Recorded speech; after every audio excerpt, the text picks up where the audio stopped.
បាទសួស្តីអ្នកចម្បាំងទាំងអស់គ្នាយើងត្រឡប់មកកាន់សាច់រឿងរបស់យើងជាបន្តហើយមុននឹងចូលទៅបន្តសាច់រឿងរបស់យើងសម្រាប់អ្នកខ្លះដែលទៅមកថ្មីកុំភ្លេចជួយចុច Subscribe ឲ្យ admin អ្នកមួយផងណាហើយបើមើលមិនយល់នោះទេអ្នកទាំងអស់គ្នាក៏អាចត្រឡប់ទៅមើលភាគទី541 542ដែលបន្តពីសាច់រឿងប្រចាំសប្តាហ៍របស់យើងនឹងអូខេយើងចូលទៅដល់សាច់រឿងរបស់យើងតែម្ដងនៅពេលដែលអាតេរីស្លាមីឃាគាត់បានបង្ហាញនៅរង្វាន់ចំនួន3ធ្វើឲ្យលហ្វុងមានការជ្រើសរើសលហ្វុងខ្លួនគេនឹងគឺមិនដឹងនោះទេថាជាធម្មតាបេក្ខជនគ្រប់គ្នាគឺទទួលបានរង្វាន់តែមួយប៉ុណ្ណោះហើយគេគ្មានលក្ខខណ្ឌក្នុងការជ្រើសរើសរង្វាន់នោះទេប៉ុន្តែអាតេរីស្លាមីឃាបែរជាផ្ដល់នៅជម្រើសចំនួន3ឲ្យលហ្វុងជ្រើសរើសទៅវិញលហ្វុងក៏បានសម្លឹងមើលទៅកាន់រង្វាន់ចំនួន3ដែលអាតេរីស្លាមីឃាគាត់បានបង្ហាញរង្វាន់ទី1វាគឺជាឈុតក្រោះសូត្រដង្កើនាងដោយអាតេរីស្លាមីឃាគាត់បាននិយាយប្រាប់ពីអត្ថប្រយោជន៍របស់វាឈុតក្រោះសូត្រដង្កើនាងនេះវាគឺជាគ្រឿងសឹកដែលពេញនិយមបំផុតនៅក្នុងចំណោមកម្រិតអមតៈសមត្ថភាពការពាររបស់វាគឺមិនអន់នោះទេប្រសិនបើកម្រិតម្ចាស់អាណាចក្របានពាក់វានោះពួកគេប្រកាសជាអាចការពារនៅការវាយប្រហារបានទាំងស្រុងឲ្យតែការវាយប្រហារនោះគឺនៅក្រោមកម្រិតអមតៈហើយលុះត្រាតែការវាយប្រហារនោះមិនមែនជាការវាយប្រហារវិញ្ញាណនោះឈុតក្រោះនេះគឺអាចការពារបានទាំងស្រុងហើយលហ្វុងគឺជាអ្នកចម្បាំងវិញ្ញាណអ្វីដែលគេត្រូវផ្ដោតខ្លាំងហ្នឹងគឺជាការការពារពីការវាយប្រហាររបស់អ្នកចម្បាំងអញ្ចឹងហើយអាតេរីស្លាមីឃាគាត់គិតថាឈុតក្រោះសូត្រដង្កើនាងនេះគឺស័ក្តិសមសម្រាប់លហ្វុងមានការភ្ញាក់ផ្អើលបន្ទាប់ពីបានលើការរៀបរាប់របស់អាតេរីស្លាមីឃាដោយគ្រាន់តែលើថានៅពេលដែលកម្រិតម្ចាស់អាណាចក្របានពាក់នៅអាវក្រោះមួយនេះវាគឺអាចការពារនៅការវាយប្រហារបានទាំងស្រុងឲ្យតែស្ថិតនៅក្រោមកម្រិតអមតៈហើយលើកលែងតែការវាយប្រហារវិញ្ញាណនោះទេហើយវាក៏ជាឈុតក្រោះដែលកម្រិតអមតៈជាច្រើនចង់បានផងដែរបបថាក៏បានប្រាប់ថាលហ្វុងអាវក្រោះសូត្រដង្កើនាងនេះលោកម្ចាស់ហួយយិនពួរកាលពីពេលនោះគាត់គឺមិនត្រូវការឈុតក្រោះមួយនេះនោះទេបន្ទាប់ពីគាត់បានធ្វើការវិវត្តវពពករបស់គាត់ឡើងទៅដល់កម្រិតអមតៈហើយនៅក្នុងការដេញថ្លៃទើបគាត់ដឹងថាតម្លៃរបស់វាគឺមានតម្លៃរហូតដល់8សែនទៅ1លានធាតុចម្រុះឯណោះលហ្វុងមានការភ្ញាក់ផ្អើលមែនទែនបន្ទាប់ពីបានលើបបថាបានប្រាប់អញ្ចឹង8សែនធាតុចម្រុះទៅ1លានធាតុចម្រុះដែលនេះគឺលើសពីតម្លៃនៃវាលផ្កាយភ្នំនាគខ្មៅទាំងមូលទៅទៀតវាលផ្កាយភ្នំនាគខ្មៅគឺមានតម្លៃប្រហែលជា3សែនធាតុចម្រុះអីនោះទេគ្រាន់តែអាវក្រោះមួយនេះគឺមានតម្លៃស្មើទៅនឹងវាលផ្កាយដ៏ធំមួយបាត់ទៅហើយយើងបន្តទៅស្គាល់រង្វាន់ទី2ចំពោះរង្វាន់ទី2ហ្នឹង admin ក៏សុំហៅវាថាជាអណ្ដាតភ្លើងមាសមោខៈដែលវាគឺជាប្រភេទលោហៈដ៏កម្រមួយយ៉ាងអញ្ចឹងណាដែលវាមានទំហំត្រឹមតែប៉ុណ្ណបាតដៃនោះទេប៉ុន្តែវាគឺមានទម្ងន់រហូតដល់ 3.1 តោនឯណោះអញ្ចឹងចំពោះឈ្មោះរបស់វាហ្នឹងគឺអានេះ admin បកប្រែទៅតាមអ្វីដែលគេបានសរសេរនៅក្នុងខ្សែរឿងអញ្ចឹងណាឈ្មោះរបស់វាយើងអាចស្ដាប់ទៅអាចនឹងមិនទំនងបន្តិចប៉ុន្តែវាគឺនៅក្នុងខ្សែរឿងគេដាក់អញ្ចឹងអាតេរីស្លាមីឃាក៏បានបន្តប្រាប់ពីអណ្ដាតភ្លើងមាសមោខៈនេះវាគឺជាសម្ភារៈអាវុធដែលមានតម្លៃបំផុតហើយនៅពេលដែលលហ្វុងឈានទៅដល់កម្រិតអមតៈលហ្វុងគឺអាចយកវាទៅផលិតអាវុធវិញ្ញាណណាមួយតាមតែគេចង់បានហើយអណ្ដាតភ្លើងមាសមោខៈនេះវាគឺជាលោហៈដែលកម្របំផុតវាគឺប្រើសម្រាប់បង្កើតនៅអាវុធនឹងឯងលហ្វុងស្ដាប់ហើយនឹងមើលរួចហើយក៏បានព្រិចភ្នែកបន្តិចដោយលោហៈត្រឹមតែប៉ុណ្ណបាតដៃនោះទេប៉ុន្តែវាគឺមានទម្ងន់រហូតដល់ 3.1 តោនយើងទៅស្គាល់ពីរង្វាន់ទី3ចំពោះរង្វាន់ទី3ហ្នឹងគឺជាសាច់ប្រាក់សុទ្ធអាតេរីស្លាមីឃាក៏បានបន្តប្រាប់ទៅកាន់លហ្វុងថាទាំងឈុតក្រោះសូត្រដង្កើនាងជាមួយនឹងអណ្ដាតភ្លើងមាសមោខៈវាគឺមានតម្លៃប្រហែលជា5សែនធាតុចម្រុះដូច្នេះហើយរង្វាន់ទី3ហ្នឹងគឺជាទឹកប្រាក់សុទ្ធចំនួន5សែនធាតុចម្រុះនឹងតែម្ដងហើយប្រសិនបើលហ្វុងមិនចូលចិត្តជាមួយនឹងរង្វាន់2ខាងលើហ្នឹងទេលហ្វុងក៏អាចជ្រើសរើសយករង្វាន់ទី3ដែលជាសាច់ប្រាក់សុទ្ធនេះបានហើយលហ្វុងក៏អាចយកវាទៅទិញអ្វីដែលគេចង់បានអញ្ចឹងណាអញ្ចឹងក្នុងចំណោម3ហ្នឹងលហ្វុងអាចយកបានតែមួយប៉ុណ្ណោះស្ដាប់ការរៀបរាប់របស់អាតេរីស្លាមីឃាចប់មនុស្សក្រមបង្គាប់របស់គាត់ទាំង24នាក់ដែលកំពុងតែអង្គុយនៅសងខាងគឺសិតតែមានការតក់ស្លុតនិងការភ្ញាក់ផ្អើលនៅក្នុងចិត្តប៉ុន្តែពួកគេមិនហ៊ាននិយាយអ្វីចេញមកនោះទេពួកគេគឺបានដើរតាមអាតេរីស្លាមីឃាអស់រយៈពេលជាយូរណាស់មកហើយពួកគេគឺកម្របានឃើញអាតេរីស្លាមីឃាផ្ដល់រង្វាន់ដ៏ធំបែបនេះជាមួយនឹងបេក្ខជនដែលមកបំពេញបេសកកម្មរបស់ក្រុមហ៊ុនចក្រវាឡនិមិត្តណាជាធម្មតាពួកគេគឺអាចជ្រើសរើសរង្វាន់បានតែមួយប៉ុណ្ណោះតាមអ្វីដែលអាតេរីស្លាមីឃាក៏បានផ្ដល់ឲ្យប៉ុន្តែលើកនេះគឺជាលើកទី1ហើយដែលអាតេរីស្លាមីឃាគាត់បង្ហាញរង្វាន់ចំនួន3ជម្រើសធ្វើការឲ្យលហ្វុងជ្រើសរើសហើយដោយដែលយើងបានដឹងអាវក្រោះសូត្រដង្កើនាងវាគឺជារបស់ដែលសូម្បីតែកម្រិតអមតៈក៏ដណ្ដើមគ្នាចង់បានវាដែរប្រសិនបើលហ្វុងអាចប្រើប្រាស់វាបានគឺលហ្វុងគឺអាចប្រើវាជាការការពាររហូតដល់មុនពេលដែលគេឈានទៅដល់កម្រិតអមតៈចំពោះអណ្ដាតភ្លើងមាសមោខៈវាគឺជាលោហៈដែលកម្រហើយនឹងមានតម្លៃថ្លៃជាងអាវក្រោះសូត្រដង្កើនាងនឹងទៅទៀតគ្រាន់តែទំហំប៉ុណ្ណបាតដៃប៉ុណ្ណោះវាគឺមានតម្លៃរាប់សែនធាតុចម្រុះឯណោះហើយរង្វាន់ចុងក្រោយគឺជាទឹកលុយសុទ្ធលហ្វុងពេលនេះគឺកំពុងតែមានការរារែកចិត្តមិនដឹងថាគួរជ្រើសរើសមួយណាបន្ទាប់មកក៏បានសួរយោបល់ពីបបថាទោះបីជាលហ្វុងមានគំនិតថាចង់យកមួយណាហើយក៏ដោយប៉ុន្តែដោយសារតែគេមិនសូវមានបទពិសោធន៍ច្រើនហើយតាមទស្សនៈហើយនឹងចំណេះដឹងរបស់បបថាដែលបានឆ្លងកាត់បទពិសោធន៍ជាច្រើនលានឆ្នាំនាងក៏បានដឹងច្រើនជាងលហ្វុងចំពោះឈុតក្រោះសូត្រដង្កើនាងគឺលហ្វុងមិនត្រូវការប្រើប្រាស់វាទេនៅពេលនេះដោយសារតែលហ្វុងគឺមានវពពកដែលជាឈុតក្រោះការពារដ៏ល្អសម្រាប់គេហើយនៅពេលដែលវាឡើងទៅដល់កម្រិតម្ចាស់អាណាចក្រនោះលហ្វុងប្រកាសជាអាចចិញ្ចឹមវាឲ្យឡើងទៅដល់កម្រិតម្ចាស់អាណាចក្រដំណាក់កាលទី9បានយ៉ាងលឿនវាមិនមែនជាបញ្ហានោះទេហើយ បើសិនជាវាអាចឡើងទៅដល់កម្រិតអមតៈបាននោះវាក៏ប្រកាសជាខ្លាយទៅជាកម្រិតអមតៈមួយដែលអស្ចារ្យខ្លាំងជាងកម្លាំងកម្រិតអមតៈរបស់មនុស្សលោកទៅទៀតអញ្ចឹងចំពោះការត្រូវការធនធានដើម្បីធ្វើការវិវត្តវប្បពកឲ្យឡើងទៅដល់កម្រិតអមតៈនឹងប្រសិនបើឡហ្វុងបង្ហាញនូវស្នាដៃល្អដែលធ្វើឲ្យមានការពេញចិត្តពីថ្នាក់លើរបស់ក្រុមហ៊ុនចក្រវាឡនិមិត្តនោះគេប្រកាសជាទទួលបាននូវធនធានជាច្រើនដើម្បីជួយទៅដល់ការវិវត្តរបស់វប្បពកបានហើយនៅពេលដែលវប្បពកឡើងទៅដល់កម្រិតអមតៈនោះឡហ្វុងគឺលែងត្រូវការអាវក្រោះសុទ្ធដង្កូវនាងនេះទៀតហើយសម្រាប់សាច់ប្រាក់សុទ្ធដែលជាលុយសុទ្ធហ្នឹងគឺឡហ្វុងក៏មិនចាំបាច់ត្រូវការវានោះដែរដោយសារតែឡហ្វុងគឺនៅលុយដែរនៅក្នុងគណនីដែលហូយនពួរបានបន្សល់ទុកឲ្យដរាបណាដែលគេទម្លុះឡើងទៅដល់កម្រិតម្ចាស់ដែននោះឡហ្វុងគឺប្រកាសជាអាចទៅបើកគណនីនឹងបានដែលជាមរតកបន្សល់ទុកដោយហូយនពួរហើយដូច្នេះហើយបាននិយាយពីរឿងលុយសុទ្ធគឺឡហ្វុងមិនត្រូវការវានោះទេឥឡូវនេះសំខាន់បំផុតគឺជាអណ្ដាតភ្លើងមាសមោខៈសូម្បីតែអាត្រីស្លាមេឃាគាត់ក៏និយាយដែរថាលោហៈមួយនេះវាគឺជាប្រភេទលោហៈដែលកម្រហើយបើទោះបីជាគាត់និយាយថាទាំងអាវក្រោះសូត្រដង្កូវនាងហើយនឹងអណ្ដាតភ្លើងមាសមោខៈនេះវាមានតម្លៃប្រហែលជា 50,000 ធាតុចម្រុះក៏ដោយប៉ុន្តែបើតាមការគណនារបស់បព្វថាគឺនាងបានដឹងថាអណ្ដាតភ្លើងមាសមោខៈនេះគឺវាមានតម្លៃថ្លៃជាងអាវក្រោះសូត្រដង្កូវនាងទៅទៀតបាននិយាយនៅក្នុងការដេញថ្លៃអាវក្រោះសូត្រដង្កូវនាងវាអាចមានតម្លៃប្រហែលជា 8 សែនទៅ 1 លានធាតុចម្រុះប៉ុន្តែអណ្ដាតភ្លើងមាសមោខៈនេះវាអាចមានតម្លៃក្នុងការដេញថ្លៃរហូតដល់ 1 លានកន្លះទៅ 2 លានធាតុចម្រុះឯណោះឡហ្វុងគឺពិតជាចង់ដឹងខ្លាំងណាស់ថាហេតុអីបានជាអណ្ដាតភ្លើងមាសមោខៈនេះវាមានតម្លៃថ្លៃជាងអាវក្រោះសូត្រដង្កូវនាងអញ្ចឹងបព្វថាក៏បានប្រាប់ពន្យល់ថាអណ្ដាតភ្លើងមាសមោខៈនេះវាក៏ពិតជាកម្រណាស់ហើយពិតជាមានតិចតួចនៅក្នុងសកលលោកបើទោះបីជាវាត្រូវបានយកទៅដោយជើងខ្លាំងមួយចំនួនក៏ដោយប៉ុន្តែលោហៈដែលកម្របែបនេះគឺពិតជាមានតម្លៃមិនអាចកាត់ថ្លៃបានមើលទៅប្រហែលជាអាតលីស្រាប់មេឃាគាត់ទទួលបានវានៅក្នុងការដេញថ្លៃហើយបើនិយាយនៅក្នុងការដេញថ្លៃវិញបើទោះបីជាគាត់ហ៊ានចំណាយ2 ដងនៃតម្លៃរបស់វាក៏មិនងាយនឹងទទួលបានវាមកដែរឡហ្វុងនៅថ្ងៃអនាគតលោកប្រកាសជាបង្កើតនៅស្នេហ៍ប្រយុទ្ធផ្ទាល់ខ្លួនរបស់លោកហើយនេះគឺជាផ្លូវដែលអ្នកចម្បាំងគ្រប់គ្នាតែងតែធ្វើឡើងហើយជាធម្មតានៅពេលដែលលោកឡើងទៅដល់កម្រិតកំពូលនៃកម្រិតម្ចាស់អាណាចក្រលោកប្រកាសជាចាប់ផ្ដើមបង្កើតនៅស្នេហ៍ប្រយុទ្ធផ្ទាល់ខ្លួនហើយដល់ពេលវេលានោះលោកប្រកាសជាត្រូវការបង្កើតនៅអាវុធដែលស័ក្តិសមសម្រាប់ខ្លួនលោកកលេចទៅកាន់មនុស្សក្រៅបង្គាប់របស់អាតរីស្លាមេឃាទាំង24នាក់គឺសិតតែមានការសង្ស័យហេតុអីបានជាអាតរីស្លាមេឃាគាត់ធ្វើល្អចំពោះឡហ្វុងម្លេះបាននិយាយពីប្រវត្តិរូបនៅខាងក្រោយឡហ្វុងគឺជាអាតរីយានដែលជាគ្រូរបស់គេហ្នឹងគឺហាក់ដូចជាមិនសមហេតុសមផលធ្វើឲ្យអាតរីស្លាមេឃាគាត់មានការគួរសមទៅកាន់ឡហ្វុងបែបនេះនោះទេបាននិយាយពីឋានៈអាតរីស្លាមេឃាគឺមិនចាញ់អាតរីយាននោះទេទោះបីជាគាត់មិនមានគេឈ្មោះល្បីដោយអាតរីយានក៏ដោយប៉ុន្តែអាតរីស្លាមេឃាគឺពិតជាមានភាពខ្លាំងស្តៀងទៅនឹងអាតរីយានគាត់ស្ទើរតែមិនអើពើនឹងខ្វាយខ្វល់ជាមួយនឹងអ្នកដឹកនាំសកលមួយចំនួននៅក្នុងសកលលោកទៀតផងបើទោះបីជាពួកគេមានសមត្ថភាពខ្លាំងជាងគាត់ក៏ដោយប៉ុន្តែនៅពេលដែលអាតរីស្លាមេឃាបញ្ចេញនៅស្នៀតដ៏អស្ចារ្យបំផុតរបស់គា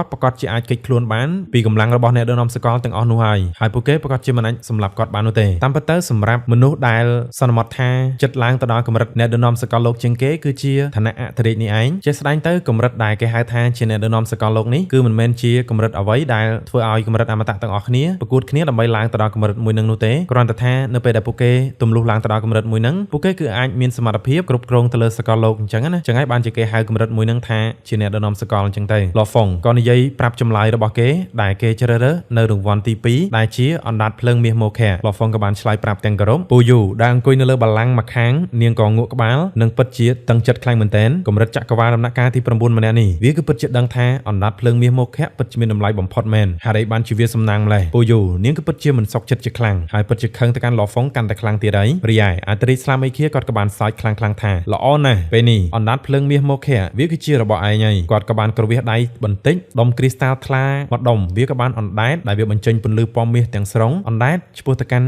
់ឡហ្វុងតែម្ដងឡហ្វុងក៏យកដៃទទួលយកវាគេក៏បានឃើញគ្រីស្តាល់ដែលមានសភាពថ្លាឆ្វេងប៉ុន្តែវាគឺបានបញ្ចេញនៅពន្លឺពណ៌មាសបន្ទាប់ពីបានឃើញទឹកមុខភ្ញាក់ផ្អើលរបស់ឡហ្វុងរយ័យអាតរីស្លាមេឃាគាត់ក៏បានប្រាប់ទៅកាន់ឡហ្វុងថាបន្ទាប់ពីបញ្ចប់បេសកកម្មនៅលើភ្នំអរិយនេះហើយមើលទៅឯងក៏ត្រូវត្រឡប់ទៅកាន់តំបន់សម្ងាត់បឋមវិញហើយឡហ្វុងក៏មិនបានខ្វល់ពីការអង្កេតមើលនៅរង្វាន់របស់គេដែរគេក៏បានយកវាទៅទុកក្នុងចិញ្ចៀនផ្ទុករបស់គេសិនទៅបន្ទាប់មកក៏បានឆ្លើយតបទាំងគោរពទៅកាន់អាតរីស្លាមេឃាបាទទោះបីជាខ្ញុំបានចូលទៅកាន់តំបន់សម្ងាត់បឋមប្រហែលឆ្នាំមុនមកហើយក៏ដោយប៉ុន្តែខ្ញុំបានចំណាយពេលរបស់ខ្ញុំជាច្រើននៅលើភ្នំអរិយមួយនេះខ្ញុំមិនទាន់បានចូលទៅកាន់តំបន់សម្ងាត់បឋមនៅឡើយនោះទេអាតរីស្លាមេឃាគាត់ក៏បាននិយាយទៅថាមិនអីនោះទេចាំយើងរៀបចំយានមួយដើម្បីបញ្ជូនឯងទៅដោយផ្ទាល់និយាយទៅត្រង់នេះគឺពិតជាយកចិត្តទុកដាក់ទៅកាន់ឡហ្វុងមែនតើសូម្បីតែយើងអ្នកស្ដាប់នឹងក៏រៀងមានភាពងឿងឆ្ងល់បន្តិចដែរហើយបានជាអាតរីស្លាមេឃាគាត់យកចិត្តទុកដាក់ទៅកាន់ឡហ្វុងម្លេះក្រោយពីរឿងរ៉ាវគ្រប់យ៉ាងចប់សពគ្រប់អស់ហើយមួយសន្ទុះ ក្រោយមកវត្តមានរបស់ឡោហ្វុងក៏បានជិះនៅលើយានមួយដែលកំពុងតែធ្វើដំណើរដើម្បីត្រឡប់ទៅកាន់តំបន់ស្ងាត់បឋមឡោហ្វុងដែលកំពុងតែអង្គុយនៅក្នុងយានដែលអាតេរីស្លាមីឃាក៏បានរៀបចំយ៉ាងពិសេសសម្រាប់គេដោយពេលនេះគេកំពុងតែងឿងឆ្ងល់ថាហារីបានជាអាតេរីស្លាមីឃាគាត់មានការគួរសមមកកាន់គេម្លេះហើយក៏ដូចជាធ្វើល្អមកកាន់គេម្លេះគេក៏បានត្រឡប់ដៃរបស់គេឡើងបង្ហាញនៅលោហៈដែលមានទម្រង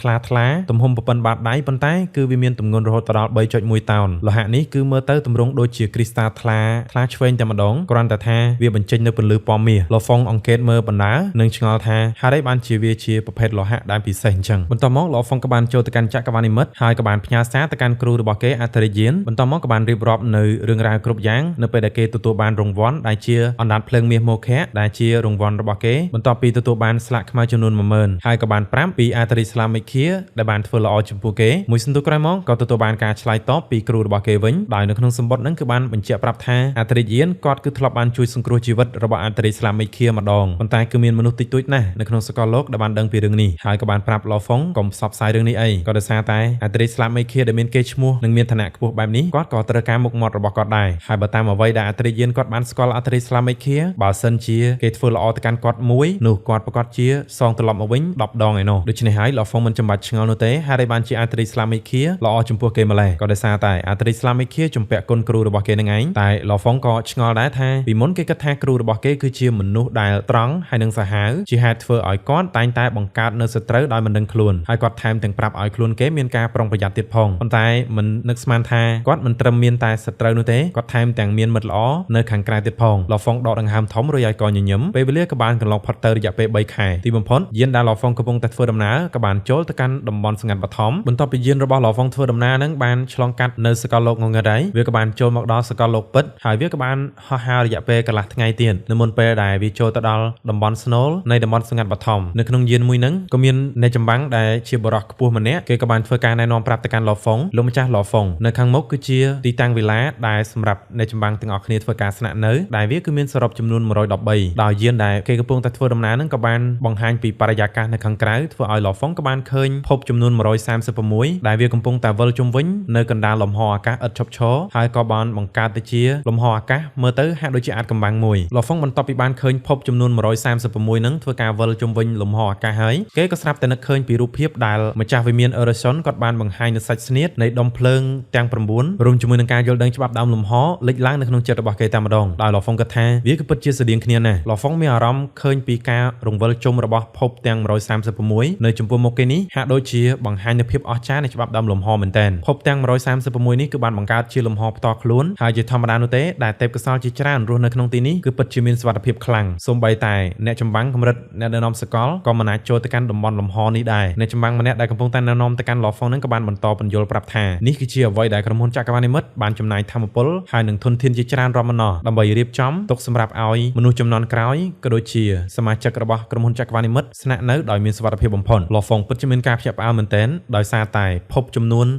136គឺបានបង្កើតលំហផ្ទាល់ខ្លួននេះគឺពិតជារឿងមួយដែលអាចកំបាំងភពទាំង136នេះគឺកំពុងតែវិលជុំវិញលំហដ៏អាចកំបាំងវាគឺហាក់ដូចជាបង្កើតទៅជាលំហនៃច្បាប់ដើមដ៏អស្ចារ្យបំផុតដែលជាច្បាប់ដើមសកលលោកចំនួន2គឺជាច្បាប់ដើមលំហហើយនិងច្បាប់ដើមពេលវេលាដែលហេតុនេះហើយបានជាអនុញ្ញាតឲ្យអ្នកខាងក្រៅមើលមកឃើញភពចំនួន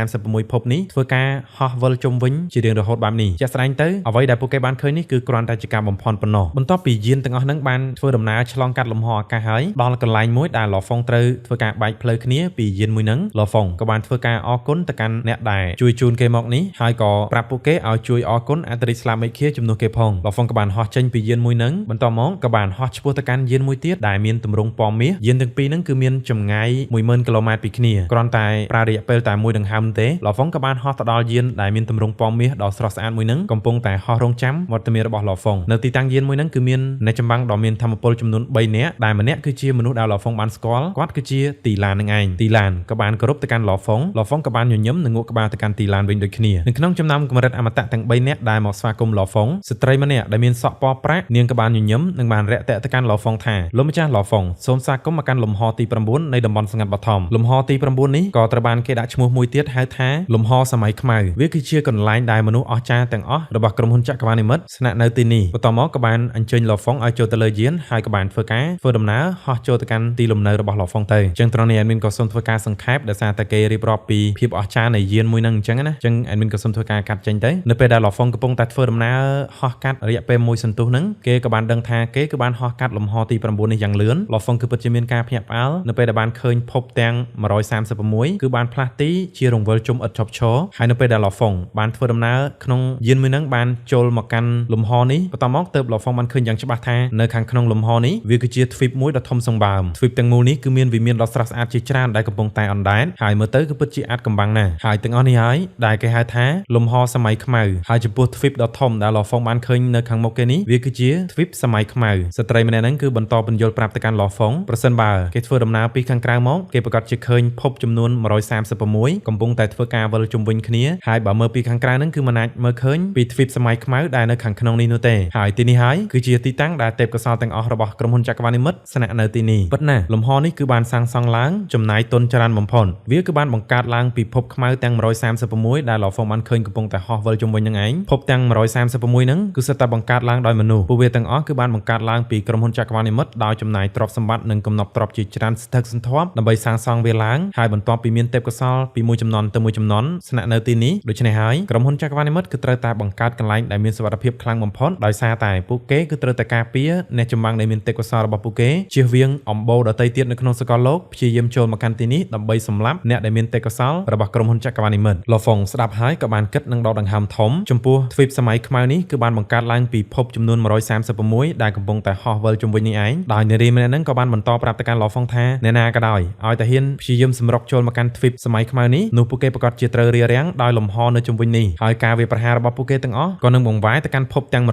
136ដែលវិលជុំវិញនៅខាងក្រៅហ្នឹងដូច្នេះហើយទើបបានជាលំហទាំងមូលនេះសូម្បីតែកម្រិតអ្នកដឹកនាំសកលមួយក្រុមក៏គ្មានឱកាសចូលមកកាន់ទីនេះបានដែរ Law Fong បានស្ដាប់ហើយក៏បានព្រឺសម្បល់ដែរដោយបានដឹងពីភាពខ្លាំងរបស់ក្រុមហ៊ុនចក្រវាឡនិមិត្តទោះបីជាគេបានធ្លាប់ដឹងពីមុនមកហើយក៏ដោយប៉ុន្តែបន្ទាប់ពីប្រស្រ័យតាក់ទងជាមួយនឹងអ្នកចម្បាំងដទៃទៀតហើយបន្ទាប់ពីគេបានឡើងឋានៈកាន់តែខ្ពស់បន្តិចទៅគេក៏បានដឹងថាក្រុមហ៊ុនចក្រវាឡនិមិត្តគឺពិតជាមានឥទ្ធិពលខ្លាំងប៉ុណ្ណាជាក់ស្ដែងឧទាហរណ៍ដូចជាសត្វដ៏មានឥទ្ធិពលខ្លាំងបំផុតនៅលើទ្វីបទន្លេឈាមបើតាមការមើលទៅជើងខ្លាំងក៏ដូចជាសត្វពីបុរាណទាំងអស់ហ្នឹងគឺពិតជាខ្លាំងនិងមានឥទ្ធិពលខ្លាំងប៉ុន្តែហេតុអីបានជានៅតែស្ថិតក្រោមការគ្រប់គ្រងរបស់ក្រុមហ៊ុនចក្រវាឡនិមិត្តដដែលម្យ៉ាងវិញទៀតដូចជាភ្នំអរិយជាដើមមរតកនៃកំណត់ត្រាអរិយគឺពិតជាមានថាមពលខ្លាំងណាស់ប៉ុន្តែហេតុអីបានជាវត្ថុបុរាណក៏ដូចជាកំណត់ទ្រព្យទាំងអស់នោះគឺនៅតែមិនអាចប្រឆាំងជាមួយនឹងក្រុមហ៊ុនចក្រវាឡនិមិត្តបានដូច្នេះហើយគឺមានតំបន់សម្ងាត់នៃសកលលោកជាច្រើនដែលត្រូវកាន់កាប់ដោយក្រុមហ៊ុនចក្រវាឡនិមិត្តមនុស្សជាតិគឺនៅតែជាអំបូរដែលកំពូលនៅក្នុងសកលលោកហើយក្នុងនាមជាមហាអំណាចមួយនៅក្នុងចំណោមមហាអំណាចទាំង5របស់មនុស្សជាតិក្រុមហ៊ុនចក្រវាឡនិមិត្តគឺពិតជាមានថាមពលខ្លាំងជាងគេចំពោះតំបន់សម្ងាត់បឋមទីតាំងសម្រាប់ឲ្យទេពកោសល្យក្នុងការស្នាក់នៅនឹងគឺមានទំហំរហូតដល់1លានគីឡូម៉ែត្រឯណោះអញ្ចឹងហើយគឺត្រូវការតំបន់ច្រើនខ្លាំងណាស់ហើយទីឡានដែលជាអ្នកការពារកម្រិតអមតៈហ្នឹងក៏ស្នាក់នៅជាមួយនឹងទឹកដីរបស់ Law Fong ដែរនៅពេលដែល Law Fong ចូលទៅកាន់តំបន់របស់គេហើយ Law Fong ក៏បានបញ្ជូនស្មារតីចូលទៅក្នុងចក្រវាឡនិមិត្តនៅក្នុងចក្រវាឡនិមិត្តនៅលើភ្នំយូសៀងកន្លែងហ្វឹកហាត់របស់ Law Fong ក៏បានក្រោកឈរឡើងនៅទីតាំងនៃកន្លែងហ្វឹកហាត់របស់គេដំបងមាសខ្មៅដែលជាអាវុធ Nansen នៅក្នុងដៃវាក៏បានបញ្ចេញពន្លឺពណ៌មាសរ៉ម៉ណោះក្នុងពេលដំណើរគ្នានោះ Law Fong គឺបានគ្រប់គ្រងថាមពលវិញ្ញាណរបស់គេដល់កម្រិតមួយដែលមិនគួរឲ្យជឿក្នុងនាមជាអ្នកចម្បាំងវិញ្ញាណដែលមានទំហំថាមពលវិញ្ញាណកើនឡើងរហូតដល់3200ដងដូច្នេះហើយការប្រើប្រាស់អាវុធ Nansen របស់ Law Fong គឺកាន់តែងាយស្រួលជាងមុនផ្ទៃមេឃហើយនឹងដីគឺបានវិលជុំវិញវាក៏មានការផ្លាស់ប្ដូរបង្កើតទៅជាពិភពដាវដែលគ្មានទីបញ្ចប់ Law Fong ក៏បានដឹងថាពិភពដាវដែលគេបានបង្កើតនេះគឺកាន់តែមានភាពហាប់ណែនហើយនឹងខាប់ជាងមុនរំពេញនោះខ្សែស្រឡាយនៃថាមពលដាវក៏បានបង្កើតឡើងយ៉ាងលឿននៅចំពោះមុខ Law Fong បន្តមកវាក៏បានបែកខ្ញែកបន្តទៅមុខចម្ងាយ500ម៉ែត្រវាក៏បានបង្កើតជាខ្សែស្រឡាយថាមពលដាវមួយទៀតបន្តមកវាក៏បានបែកខ្ញែកហោះសំដៅទៅមុខបន្តទៀតចម្ងាយ1គីឡូម៉ែត្រវាក៏បានបង្កើតនៅខ្សែស្រឡាយដាវផ្សេងមួយទៀតនៅក្នុងពិភពដាវខ្សែស្រឡាយនៃថាមពលដាវវាគឺកំពុងតែរត់ពាសពេញចំពោះមុខ Law Fong តែម្ដងថាមពលដាវនេះគឺពេញលេញហើយ Law Fong គឺបានសម្រេចនៅកម្រិតទី2នៃទម្រង់ទី6របស់អាវុធ Nansen គឺពិភពដាវហើយអញ្ចឹងដូចដែលយើងបាននឹងការពីភាគមុនadmin ក៏បានពន្យល់ប្រាប់អ្នកទាំងអស់គ្នាដែរថានៅក្នុងទម្រង់ពិភពដាវនេះគឺវាបែងចែកទៅជា3កម្រិតទៀតហើយនៅក្នុងការប្រកួតជម្រុះហ្នឹងគឺ Law Fong បានសម្រេចឡើងមកដល់កម្រិតកំពូលនៃកម្រិតទី1ហើយដល់ពេលនេះទើបបាន Law Fong បញ្ចេញបានកម្រិតទី2អញ្ចឹងណា Law Fong បន្ទាប់ពីបានសាកល្បងមើលហើយគេក៏បានញញឹមបន្តមកថាមពលដាវទាំងមូលក៏បានបែកខ្ញែកហើយនឹងបានបង្រួមទៅជាដំបង Nansen នៅពីក្រោយខ្នងរបស់គេវិញអស់រយៈពេល12ឆ្នាំនៅលើភ្នំអរិយទោះបីជាការយល់ដឹងច្បាប់ដើមរបស់ Law Fong មានការរីកចម្រើនមិនអន់នោះក៏ដោយប៉ុន្តែវានៅតែមិនទាន់គ្រប់ គ្រាន់នៅក្នុងការឈានទៅដល់កម្រិតនៃពិភពដាវដែលជាកម្រិតទី3នឹងឯងប៉ុន្តែលហ្វុងគឺនៅតែសប្បាយចិត្តក៏ដោយសារតែធម្មពលវិញ្ញាណរបស់គេគឺបានឡើងរហូតដល់3200ដងដែលវាស្មើទៅនឹងការលើសនៅដែនកំណត់នៃចម្បាំងធម្មតារហូតដល់32ដងដែលនៃចម្បាំងធម្មតាគឺមានត្រឹមតែ100ពិន្ទុតែប៉ុណ្ណោះប៉ុន្តែលហ្វុងគឺមានរហូតដល់3200ដងឯណោះហើយប្រសិនបើលហ្វុងទៅសាកល្បងកម្រិតទី8នៃស្ពានឋានសួគ៌គេជឿជាក់ថាប្រហែលជាទទួលបានជោគជ័យបច្ចុប្បន្ននេះគឺមានតែហ្វេតួតែប៉ុណ្ណោះនៅក្នុងកម្រិតចក្រវាឡដែលបានឆ្លងផុតកម្រិតទី8នៃស្ពានឋានសួគ៌ហើយលហ្វុងទៅតែត្រឡប់មកពីភ្នំអរិយនោះទេហើយបន្ទាប់ពីគេទទួលយកមរតកនៅលើភ្នំអរិយហើយគេគឺរត់តែមានជំនឿចិត្តបន្ថែមទៀតថាការឆ្លងផុតកម្រិតទី8នៃស្ពានឋានសួគ៌ហ្នឹងគឺមិនមែនជាបញ្ហាឡើយជាទូទៅប្រសិនបើអ្នកចម្បាំងជាច្រើនបានដឹងថាសមត្ថភាពខ្លួនឯងអាចឆ្លងផុតកម្រិតទី8បាននោះពួកគេប្រកាសជាទៅសាកល្បងភ្លាមតែម្ដងប៉ុន្តែសម្រាប់លហ្វុងវិញគឺចង់បង្ហាញនូវភាពអស្ចារ្យខ្លាំងជាងនឹងទោះបីជាកម្លាំងរបស់គេគ្រប់គ្រាន់ដើម្បីឆ្លងផុតកម្រិតទី8ប៉ុន្តែលហ្វុងគេចាំដល់គេឆ្លងផុតកម្រិតទី9មួយទៀតទើបគេទៅសាកល្បងឲ្យបានឆ្លងផុតពីកម្រិតជាប់គ្នាតែម្ដងហើយលហ្វុងក៏បន្តធ្វើការសិក្សានិងហ្វឹកហាត់របស់គេជាបន្តទៀតទៅលហ្វុងក៏បានហោះទៅក្នុងបន្ទប់សិក្សារបស់គេអង្គុយនៅក្នុងតុបើកកុំព្យូទ័រឡើងក៏បានចូលទៅពិនិត្យមើលអំពីបេសកកម្មកម្រិតគ្រោះថ្នាក់ហើយនិងបេសកកម្មកម្រិតមិនអាចទៅរួចអេក្រង់មួយក៏បានបង្ហាញពីព័ត៌មានរបស់វាទាំងអស់នៅក្នុងនាមជាសមាជិកតំបន់សម្ងាត់បឋមបេសកកម្មដែលគាត់អាចបំពេញបានគឺច្រើនជាងមុនពីមុនគឺគេអាចបំពេញបេសកកម្មបានតែ5ដងនោះទេរៀងរាល់100ឆ្នាំប៉ុន្តែឥឡូវគឺគេអាចបំពេញបេសកកម្មបាន10ដងនៅក្នុង100ឆ្នាំអញ្ចឹងរៀងរាល់100ឆ្នាំគេនឹងធ្វើការប្រកួតជំរុះនៅកម្រិតចក្រវាឡម្ដងអញ្ចឹងណាអញ្ចឹងឲ្យតែប្រកួតជំរុះហើយគឺមានន័យថាលហ្វុងអាចធ្វើបេសកកម្មបាន10ដងមួយសារទៀតអញ្ចឹងណាហើយផែនការរបស់លហ្វុងក៏គេគិតថាមើលទៅបន្ទាប់ពីការប្រកួតជំរុះលើកក្រោយរូបរាងកាយផែនដីរបស់គេក៏នឹងទម្លុះឡើងទៅដល់កម្រិតម្ចាស់ដែនដែរជាក់ស្ដែងទៅរូបរាងកាយជាមនុស្សរបស់គេចង់បំបែកឡើងទៅដល់កម្រិតម្ចាស់ដែននៅពេលណាក៏បានដែរប៉ុន្តែនៅពេលដែលលហ្វុងឡើងទៅដល់កម្រិតម្ចាស់ដែនគេប្រកាសជាត្រូវបានបញ្ជូនទៅក្រៅដើម្បីធ្វើការគ្រប់គ្រងទឹកដីជាធម្មតាពួកគេក៏នឹងតែងតាំងជាអភិបាលនៅក្នុងប្រទេសសកលមួយចំនួនអញ្ចឹងណាបើសិនបើលហ្វុងមកពីប្រទេសសកលឈៀនូក៏ត្រូវបញ្ជូនទៅកាន់ប្រទេសសកលឈៀនូអញ្ចឹងទៅទោះបីជាការទទួលបានងារជាអភិបាលនៅក្នុងប្រទេសសកលបែបហ្នឹងក៏ដោយទោះបីជាគេមានឋានៈក៏ដូចជាអំណាចបែបហ្នឹងក៏ដោយប៉ុន្តែសិទ្ធិនៅក្នុងការបំពេញបេសកកម្មនៅក្នុងសកលលោកគឺលែងមានសម្រាប់កម្រិតម្ចាស់ដែនទៀតហើយគឺបេសកកម្មហ្នឹងគឺអាចបំពេញបានតែកម្រិតចក្រវាឡប៉ុណ្ណោះហើយចំពោះការស្ថិតនៅកម្រិតចក្រវាឡលហ្វុងគឺមិនចង់នៅជាប់កាំងកម្រិតចក្រវាឡយូរដូចជាអ្នកដទៃទៀតនោះទេជាមួយនឹងល្បឿននៃការវិវត្តរបស់សត្វចម្លែកស្នែងមាសលហ្វុងមិនចាំបាច់បន្តនៅក្នុងកម្រិតចក្រវាឡទៀតឡើយលហ្វុងបានគិតនៅពេលដែលសត្វចម្លែកស្នែងមាសឡើងទៅដល់កម្រិតម្ចាស់អាណាចក្រសត្វចម្លែកស្នែងមាសប្រកាសជាមានល្បឿននៃការយល់ដឹងពីច្បាប់ដើមកាន់តែលឿនខ្លាំងក្លាជាងមុនទ្វេដងមិនមែនទ្វេដងទេគឺច្រើនខ្លាំងតែម្ដងកម្រិតម្ចាស់អាណាចក្រគឺជាកំឡុងពេលដែលងាយស្រួលក្នុងការស្វែងយល់ពីច្បាប់ដើមជាងគេបំផុតហើយនៅក្នុងសកលលោកនេះប្រសិនបើកម្រិតម្ចាស់ដែនណាមួយដែលអាចយល់ដឹងពីច្បាប់ដើមបានក្នុងកម្រិតមួយដែលខ្ពស់ហ្នឹងគឺត្រូវបានចាត់ទុកថាជាទេពកោសល្យបំផុតហើយជាទូទៅនៅក្នុងកម្រិតម្ចាស់អាណាចក្រគឺជាកំឡុងពេលមួយនៅក្នុងការស្វែងយល់ពីច្បាប់ដើមពេញលេញអញ្ចឹងណាអញ្ចឹងហើយបានជាយើងបានឃើញថាសូម្បីតែវាផ្កាយនាគខ្មៅដែលជាវាផ្កាយតូចមួយហ្នឹងក៏មាននៅកម្រិតម្ចាស់អាណាចក្រដែលបានយល់ដឹងពីច្បាប់ដើមដែរជាក់ស្ដែងដូចជាជាង Tension ហើយនិង Hakalefu អីជាដើមដោយសារតែអត្ថប្រយោជន៍នៅក្នុងកម្រិតម្ចាស់អាណាចក្រគឺអាចស្វែងយល់នៅច្បាប់ដើមបានកាន់តែខ្លាំងបែបនេះហើយទើបបានជាកម្រិតម្ចាស់អាណាចក្រភាគច្រើនគឺពន្យាពេលរបស់គេទម្លុះឡើងទៅដល់កម្រិតអមតៈអញ្ចឹងណាលហ្វុងក៏បានគិតថាដូច្នេះហើយដល់ពេលដែលលហ្វុងឡើងទៅដល់កម្រិតម្ចាស់អាណាចក្រគឺជាពេលវេលាមួយដែលលហ្វុងនឹងធ្វើការផ្ទុះឡើង